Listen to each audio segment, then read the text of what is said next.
Napakasarap talagang humigop ng sabaw kapag malamig ang panahon at medyo maulan. Nako mga mare, kung hindi pa kayo nakakaisip ng lulutuing ulam para mamaya, eto naman ang subukan nyo, itong ating sinigang na bangus with hipon at talaga namang perfect na perfect sa malamig na panahon. At dito nga sa ating kaserola mga mare ay naglagay lang ako ng tubig. Depende na po sa inyo kung gaano karami ang gusto nyong sabaw sa inyong sinigang. At hintayin lang natin yan hanggang sa kumulo. At kapag nga po ganitong kumukulo na mga mare, ilagay na natin dito itong ating puso ng saging dahil medyo matagal po itong lutuin.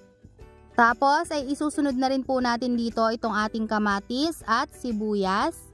At kapag kumulo na ito ulit mga mare, ay sunod naman nating ilalagay dito yung ating mga gulay, yung medyo matitigas na gulay. So inuna ko na nga dyan yung sitaw at okra at papakuluan natin yan ng 3 to 5 minutes. At after 5 minutes mga mare, kapag okay na itong ating mga gulay, next naman ay ilagay na natin itong ating mga tangkay ng pechay. Tapos mga mare, ilagay na rin natin itong ating tamarin or yung ating nor sa sampalok mix. Tapos ay hahaluin lang natin itong mabuti. Next naman mga mare ay maglalagay lang ako dito ng patis. Kayo na po ang bahalang mag-adjust, depende po sa inyong panlasa. Tapos mga mare, ilagay na rin natin dito itong ating mga bangus na pina-slice ko lang sa medyo maliliit na piraso. At isubmerge lang natin yan ng bahagya mga mare para naman kumapit din yung mga pampalasa dito sa ating mismong bangus. Tapos ay maglalagay din ako dito mga mare ng hipon dahil may natira pa akong hipon nung nakaraan ay ilalagay ko na rin dito.